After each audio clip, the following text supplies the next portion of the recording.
Hello, everyone. And today we have Dr. Anvesha with us, and she has recently done PMP certification.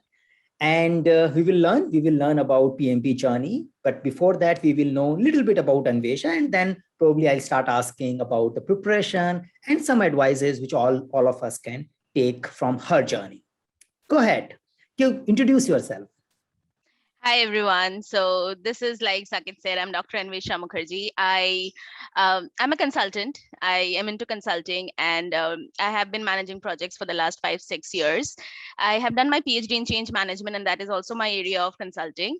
And I think that's a small bit of my recording, and we'll go and we'll go to Sakit to ask more Sure. questions about it. Sure, sure. And I really like your PhD in change management. I believe now you have good scope because transformation, change seems to be, it was always a need, but now I Mm-hmm. believe the people are realizing that need very explicitly. So organizations are Hmm. looking for, I think, explicit change management. That's what I read. Yes. What do you think about Yes. that?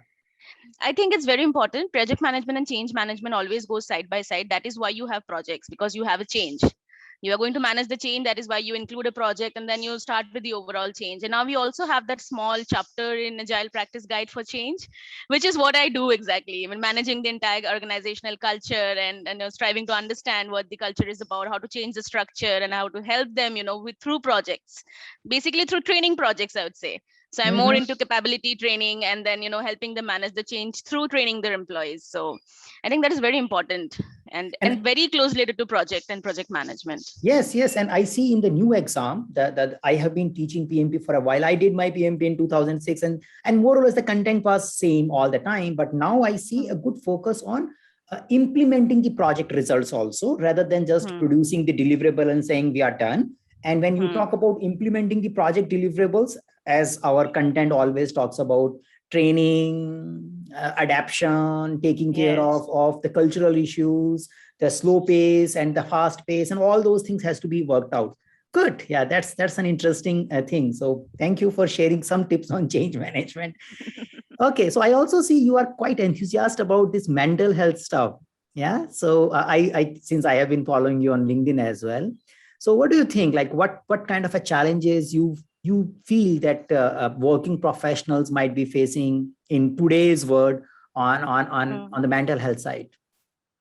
So managing your work, managing your family, and then preparing for such a challenging exam, and also preparing for the classes, it's really difficult at times. You don't you don't get to prioritize things. You don't understand what I should put on top of the other. So mental health suffers. Like, even I was facing a lot of anxiety in the beginning. So I was thinking, oh my god, I don't think so I'll be able to manage, because I have work, I have calls, I have to attend this class. There is no wi-fi, and then there is so much noise in my background. So all this is affecting the mental health, and then you are not in that same energy and the same jubilation that you used to have when you used to study when you were in college, and then you have a lot of responsibilities now.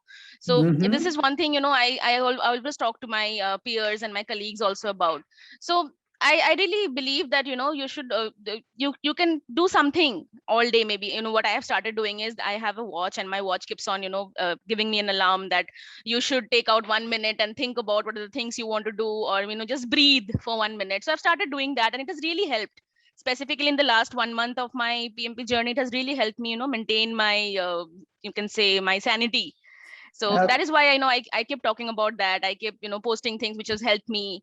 So maybe it'll help someone else also, someone who's trying to figure out the same things and same problems, dealing with the same issues. So that is mhm, what I mhm, mhm. yeah. So the way I wanted to like just little bit probing. So mental health is like not getting the peace of mind and having Yes. anxiety and stress, and you are unable to focus on anything, and you always feel that I don't have a time, but whatever time you have, you are unable to make use of it. So we can say these all Exactly. problems are related to mental health. Yeah.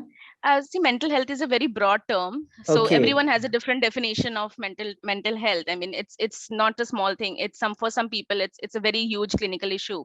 But I think Mm-hmm. everyone of us faces small bits and pieces of that. Mm-hmm. Specifically, when you have to deal with so many things at once, and specifically for the last 1 and 2 years, you were completely shut down from so many things. You're not used to the life that you had, so you're completely in one small space and working. So it happens that you are very anxious. You start doubting yourself. You start doubting your own abilities. Okay, even I faced that in the initial stages. I was thinking, am I that dumb? I'm not getting it in my head. So that is some things, that it helps when you start, ignoring those things and start thinking confidently about yourself and start giving yourself time to relax. And it's okay to take breaks also in between. Even if you have an Mhm. exam in another 15 days, it's okay to take a 1 hour break. You don't have to push yourself so hard. It's okay to go back to your manager or your boss and tell them I need 1 day off. So that is some small things that maybe we can do, but I Mhm. think mental health in itself is a very I know, huge I thing know. which all should be taking care of nowadays, specifically now. Yeah. So what I'm That sensing here is that many of our clients, when they are preparing for PMP and they come up with the dilemma, Saket, we are working professional and you are telling us to watch Hmm. these videos. And now we have another class after 1 week. What if we are unable to watch? And I usually tell, guys, you can watch now or you can watch later, but you need to watch before giving the exam. Exactly. but that's a kind of a very technical answer. But if I listen to you, then I can say that I empathize that yes, especially the people who are already in their pattern of working, so they have a day job, whatever they have been doing, and this PMP thing is extra. It was not there in their pattern. So whatever their Hmm. pattern was, even if, but the way they were utilizing time, so there has to be, there is expected to be some strain, because you are adding something on top of something the guy was doing. And I Yes. think I should be more empathetic about those situations, and also can give people some the way you said advice that yes, it's going to be little more than what you have been doing, Hmm. and you probably need to manage that, take some break, takes your priorities in account, and prioritize something for a given duration, and then probably find a time for PMP preparation. Yes, Yeah, exactly. I think it Hmm. was pretty insightful. Yeah, and it's very important for the PMP preparation thing as well. I learned how to be more empathetic with my clients as well. Good. Hmm. Let's get into PMP preparation now. Okay, tell me Sure. what made you do PMP? Okay, so I have been into project management more or less for the last 3-4 years. I've been managing training projects. I was aware of all the terminologies, risk, stakeholders, training, teams. But as I started, getting more into the professional thing of it and wanted to, grow in my career, I began seeing that my managers and my senior managers, they have a lot more in-depth knowledge about that stuff. They know if they're estimating something, they know the processes of estimation, which I didn't know about. And then I started reading up and I saw, okay, so there is a particular, because I always thought PMP is something which is for IT professionals. And I have been working with IT organizations. I worked with TCS and I've seen many PMP professionals, but they were all IT people. So I thought it will not relate to what I'm doing. But now it has evolved and it includes a lot more than just IT. You can find bits and pieces of your learning, everyday learnings, you can say merged into the PMP terminologies, into the PMP methodologies. And that is why I thought that this will be a very good thing for my career. Even if I Mhm. look for jobs abroad, this is something which will show myself, me in a very good light. That I Mhm. and another thing is I love learning. I am a huge fan of taking up new things, learning new things, and I'm very good with research. So I researched a lot and I found this to be the perfect thing. And I was also thinking initially about PMI ACP, because I was more into agile. I have worked more into agile projects, but then I thought PMP would be, it will be a combination of everything. It will give me the overall perspective and the knowledge, and as well as, tell, once people look at my profile, they'll know, okay, this person knows how to manage projects. That is something which is, very important nowadays, because people are everywhere. I mean, professionals are very, very enthusiastic nowadays. To shine in that crowd is very important. So that is why PMP was my choice.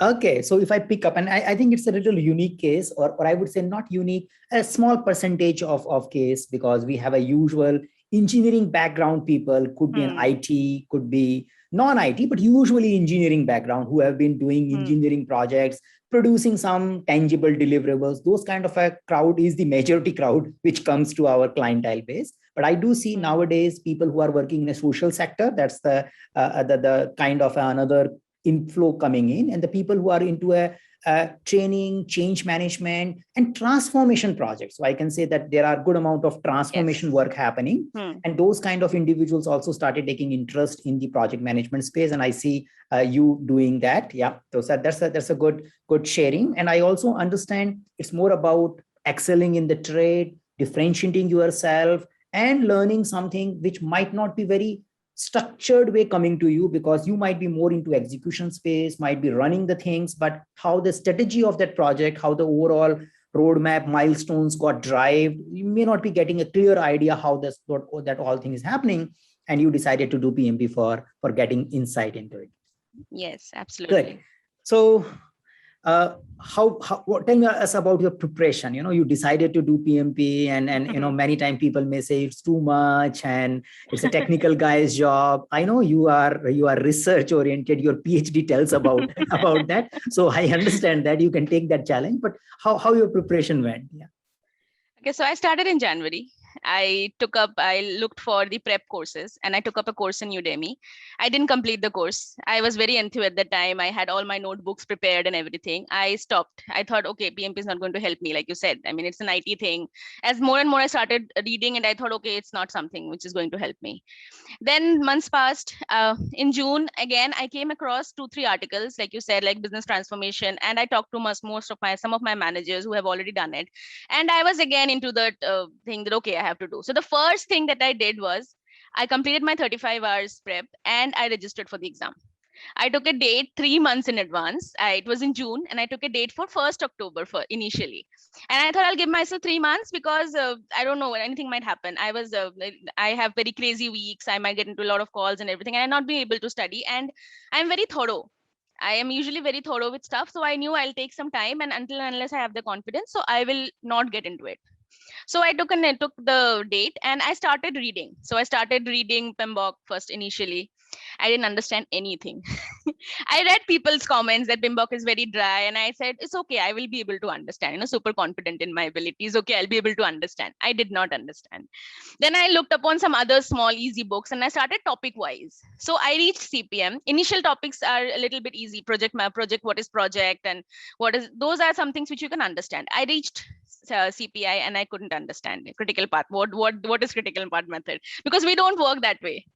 We work in agile projects. We have never developed a critical path diagram.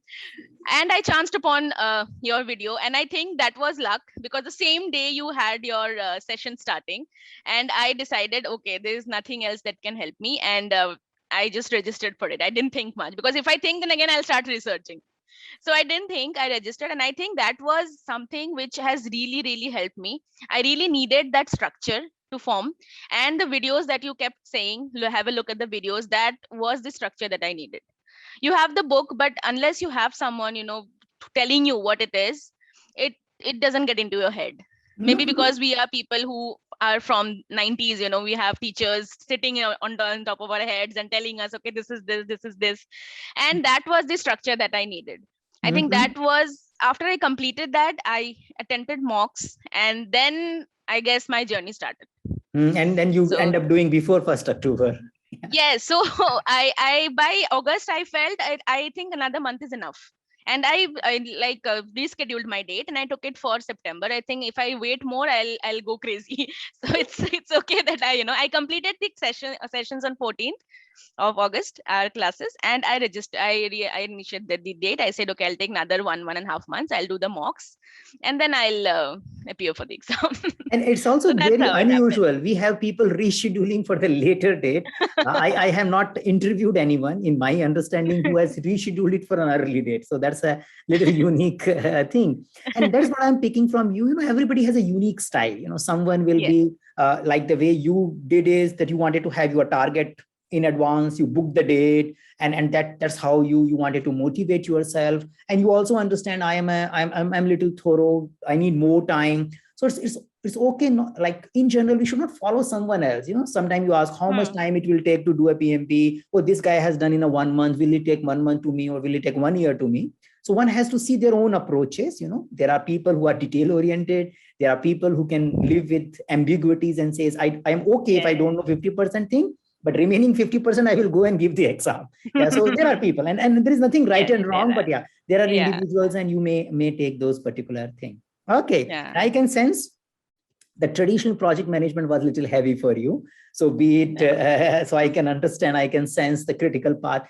Fortunately, the exam is not that much heavy on it nowadays. Yes. Just a Yes. fair understanding is good enough. So what kind of an advice you want to give to people for that traditional project management space, say scheduling, costing, primarily scoping, scheduling, costing, procurement, all those stuff which are usually not agile, they are traditional way of doing project management. Okay, so for particularly these 4 knowledge areas, I would say, what I did was I prepared flowcharts, because I knew even before the exam date, I will need to go and look at it, and it was not possible to go through the videos on that day. So I created flowcharts and I had my summaries ready, and that also helped me get a visual learning. I had flashcards also. I looked up people preparing flashcards, but they did not help me. Maybe I'm not that kind of a person, but I had notes. And when I appeared for mocks and I got certain questions specifically in this knowledge areas, I used to note down those answers. I had my error log, but I specifically noted down those answers and the reasoning behind them so as to revise them later on. So I did those revisions at least twice or thrice, even just my notes. And I also I don't know, maybe it's too much, but I had an app on my phone, and I used to take practice test every day from those knowledge areas only, because I was little confused about like initially about cost. I had a discussion with you also. I was very confused, but then it like just became like the back of my hand. I knew what I was talking about. So I think it all depends on your method of learning, but visualization helps. Okay. Once you have it on paper, it gets into your head. I think that's how I did it. Good. But my belief is maybe the person, like, it's not required to get into that many details or that much details for these areas, at least for a PMP, new PMP exam perspective. What is your take on it? Yeah. You know what, Saket, unless you give the exam, you have the syllabus in front of you, have the eco in front of you, and you think unless you give the exam, you think everything is important. Once you have done and dusted, you feel, okay, this all way not, I will agree with you at this point. But before that, I used to think, no, I have to be, I have to, what if something else, pops up and I don't know the answer to it. So it was like that. And you won't believe, Saket, I finished my exam in 3 hours. Oh, yeah. I didn't take 4 hours. I finished it in 3 hours because I have practiced so many mocks that I knew the pattern. I could figure out what was the question, what was the answer. It was like that. Okay. I would say I practiced more than 2,000 questions. Oh God. Yeah. So which I don't think you'd suggest to anyone. Yeah, I definitely. And I had another client in this week only who also did it at 30 minutes advance.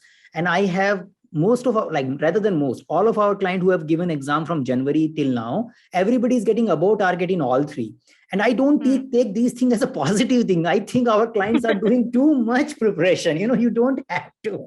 Yeah, but again, it depends upon individual style. Now I agree. Earlier, I was like, no, I have to. I mean, what if something pops up? I mean, then what will I do at that moment? So I don't want to leave anything to chance, but I think you are right.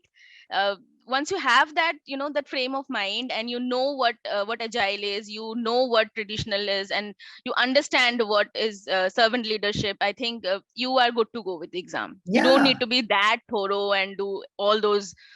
I even jotted down the formulas, and there was not even a formula question. So I did everything I could. I know. And brain dump and everything that was suggested. But anyway, now I agree. But there's a value in general. It's a value because, especially when you are talking to people, and that's what I also add to my clients as well, that you are not doing this just for a certification purpose. You want to get the insight so that you can talk to your stakeholders. There will be projects where traditional project management is used. They would be talking about critical path, even if you don't use it, even if your exam is not asking that much detail about it. But if you don't know it, then you may start getting challenged when you have a hybrid approaches coming in. So even if your work is agile, but we do anticipate hybrid is going to be in thing. There is a mixing of things. So better to know all these things, and earn value and all. Sometimes they become too much important in a hybrid environments. Yeah, not necessary in our generic agile environment. Good. I think it's important. Yeah. Yeah, it's important to understand sufficiently. Sufficiently so that you have at least grip of it, and that's what the promise of PMP certification as well. Okay, what about agile? I am assuming that part should be relatively easy unless you have something else to share. Yeah, for you. I am in love with agile. It is fun, I would say. And I had a brief understanding what it was. I was not aware of so many terminologies in between. I was not aware of so many methods. but it's fun. I mean, the way agile is constructed, it is very, very relevant to the kind of work you do every day, and you get Mm-hmm. to associate it with everything that you have done so far and you would maybe do in the future. So Mm-hmm. agile, inclusion of agile in PMP, I think it's the best part, because that gives you that edge when you know agile, and specifically Scrum, because Mm-hmm. I would not say that Scrum is the only favorable thing, because the agile practice guide also talks about a lot of other, and initially I was scared because I couldn't understand what is DA, what is DSDM, what how do I differentiate, how do I remember, but I think the concept remains the same.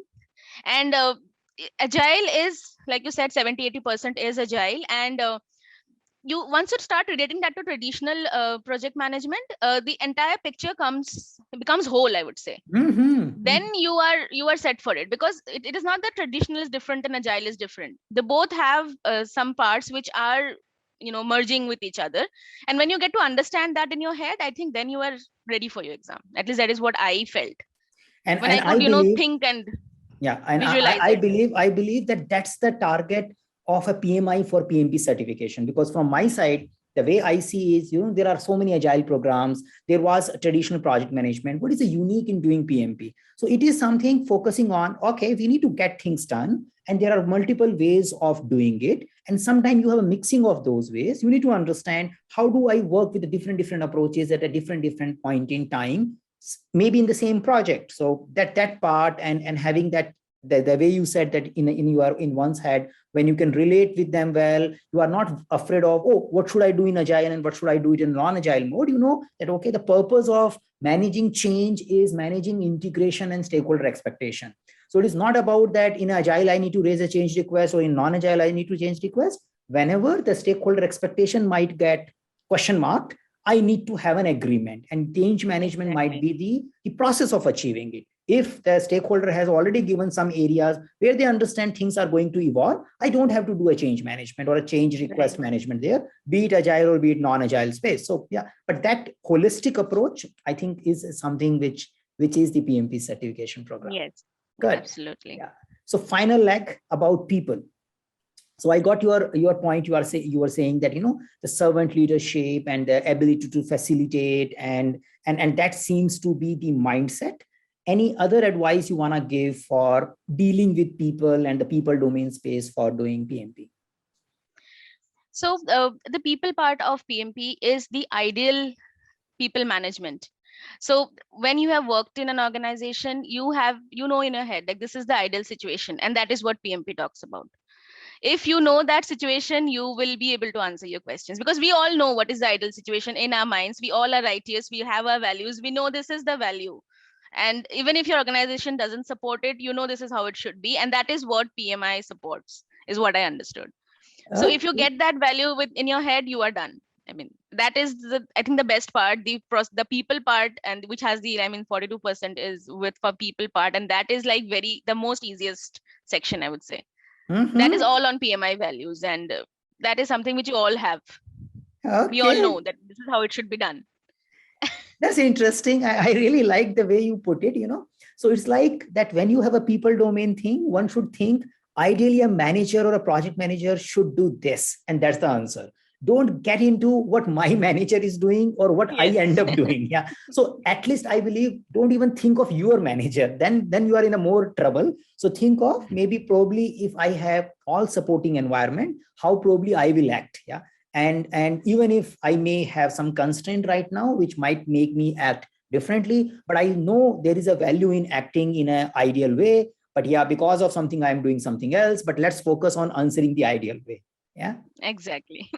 That's interesting. And I think, yeah, that's an easy way to understand. And as you mentioned out in our PMP prep content, in the PMI ethics, those things are very well explained. Be Yes. transparent, don't try to give a wrong information, respect people, ask for estimation rather than push for estimation. So ask people, what do you want to do? Listen to others' perspective before you push your perspective there. Yes. Offer the help rather than say do this only. So all those things which are pretty much generic in a way, but yeah, that's something which one can focus on. Right. I'm not asking you about time management because I already know that you have finished it 60 minutes in advance. So that will not help anyone else. But yeah, so but what I'm picking based on your as well as one of the experience which I got in this week only, if you end up doing too much preparation, you are going to go fast. And I think you start reading that trap. So, like a matrix, you know the matrix program now. Yes. So you start thinking like a test creator rather than test answer giver. So, okay, this guy, if you end up doing a lot of questions, you end up saying, okay, this is what the trap is. I understand this question and I know the trap. Let me fix it and move forward. Yes. So, Yes. so you get the code of the exam. And I think, and Yeah, it's not difficult, especially people who are coming from learning domain. It's more easy, I guess, because they also create questions. Yeah. So you might Yes. be creating test papers and all. So you start thinking like that, let me create a Yes. test or what they might be Absolutely. trapping. So yeah, that's another way of doing Yeah. it. Good. Anything finally you want to say based on your experience or any advice on this space? I would say just go for it. The first thing that you can do, is backtrack. Take a date and then start backtracking, because PMI gives you an option of scheduling. So you have that option, but don't think that as an option when you start it. Start doing that. Think about the areas which you have the most problems with and focus on them. Start doing mocks at an early stage. I started doing mocks in 15-20 days, and then I got to know, okay, so I'm having difficulty with some terminologies. I'm not able to understand what the decision making, what is nominal group and what is multi criteria. So I started going back and started differentiating between them. So I think the mocks you do, the more you get to know, okay, this is my pain area, and I need to go there and start analyzing it. And like one of the things that you said, and many people have also said, like, create your error logs and start going through that really helps, because one day and 2 days before the exam you will not have time to do anything else. And when you know what you need to focus on, you are more confident about it. It's not about retaining, but it's more about the confidence that you feel. Mm-hmm. So I think that's the advice that I would give. So it's all about the confidence that you have in yourself. And then you can clear it. Perfect. So it's great, make the target in advance, have your inspect and adapt with the help of frequent mocks, even in the beginning, maintain the areas where you feel that you need to improve with the help of error logs, and just keep working on these 3 areas and you will know when you are ready for giving the exam. Yes. Yeah. Thank you. So this is what I wanted to discuss. Thank you for taking time out in this noon time as well. So I think it was very useful. Yeah. Thank you, Anvesh. Thank you, Saket. Thank you. And thank you so much for your support, Saket. I think like I said before, and I'll say again, like the foundation is very important, and there are very few teachers, I have had very few teachers who could build that foundation, and you're certainly one of them. And thank you so much for that. Thank you. My pleasure. Yeah. Bye, Anvesha. Bye.